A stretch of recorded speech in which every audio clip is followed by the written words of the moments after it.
Hello everyone. Today we will be doing a walk around on my 2006 Jeep LJ. It's a Rubicon edition.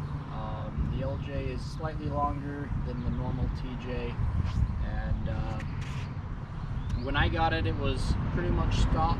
The previous owner hadn't done much to it, so I put on aftermarket bumpers, front and rear. A Warren on the front. The back one I think is an old Smitty built. I bought them both used. So I put a winch on, a 10,000 pound Quadratec winch. I've liked it. So far I've used it mostly around here and there to pull out trays and other things, but it works pretty well. It did have a recall. The solenoid would fuse itself together, so best case scenario it just stops working. Worst case scenario it just whines and whines and whines until something breaks, or you unpower it. So we got that all fixed. They swapped out the solenoid and now it works really well. I have no complaints with it so far. I believe it's a Smitty built rear bumper with a tire carrier. It's an older model, so I'm not 100% sure, but it's the closest thing I can find on the internet. We put two jerry can holders on the side. They work really well. I really like them. Also at the back here we have a aftermarket drop down tailgate. I didn't like the swing out style as much. It's a lot nicer to have it drop down. It becomes a tailgate.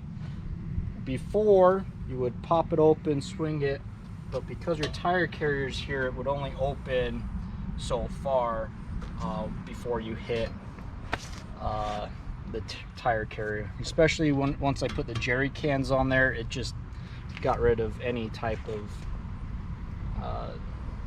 opening it far enough to then use your tailgate. So we did the conversion. Really like the drop down style. It's been really nice. Quickly after I bought it, I put a 3-inch Teraflex Lift on it and then put the 33-inch tires. They're Milestar Patagonias. I've had them close to 3 years now, and I've been really happy with them. They work extremely well, and I really enjoy them. Found them before the hype on the internet seemed to have come about, but they seem to be just as good as everyone says they are. We put the Banks Monster exhaust on. It gives it a little bit more noise, but it's not overpowering. It's quite nice. It lets you know it's there, but it doesn't overpower you and drone on the highway at all. It's pretty good. We also, while you're down there, we put aftermarket control arms, lower control arms on the front and the rear. Teraflex on the front, and then we have some Steinjagers on the rear. They're adjustable, so it allows you to center your axles back to where it needs to be. I'll eventually put a 5-inch lift and 35-inch tires on the Jeep. So when I do that, I'll probably put upper adjustable control arms as well, and really be able to put the axles pretty much in line with where they want to sit naturally. And it rides really nice. I've been really impressed with the Teraflex Lift. Under the hood here,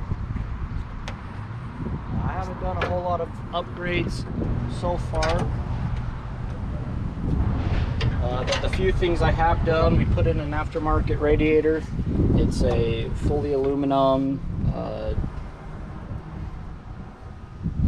Yeah, I always want to call it 2-din, but it's not 2-din. It's 2-core. It's a aftermarket aluminum radiator, 2-core. It's done really nice. I bought the Jeep, and I have a pop-up trailer that I pull behind it, and there's a couple of times where it wanted to overheat and got pretty hot. So once we put this in, that seems to have eliminated all of the problems that I've had in the past, and it's working quite nicely. On the side here we have an onboard air Viair air unit. Father has one on his as well. They've been really nice to be able to air your tires up and down on the trail and not have to find a gas station to figure that out. I had a fastback style soft top, the same one that my father has on his Jeep currently. I wasn't as impressed with it. I like the look of it, but for functionality it wasn't working very well, so I traded it to a guy, and I traded him for his more factory style. I'm thinking the top itself is a factory top, because all the aftermarket that I've been able to find, they all have a piece of fabric that goes from one corner of the window to the other. I haven't been able to find too many that resemble this one, but they all work about the same. So far I've been pretty happy with it. The windows come out pretty well, and then the whole top just folds back, and then I just use a strap to strap it out the back of the Jeep. And it's been pretty easy to just put up and down, and so far so good. So future projects on the Jeep will be, I have currently the stock gearing for the Rubicon edition, 410 gears. I will eventually be going up to 488 gears, mostly to help with that lower gear ratio. And then eventually we'll be doing probably an upgrade to the engine, upgrading the transmission. I've pretty much picked out the transmission I think I want. I've been looking at the Tremec 4050. There's a few options that I like them, but I think that one would work the best. As for the engine, that's still up in the air.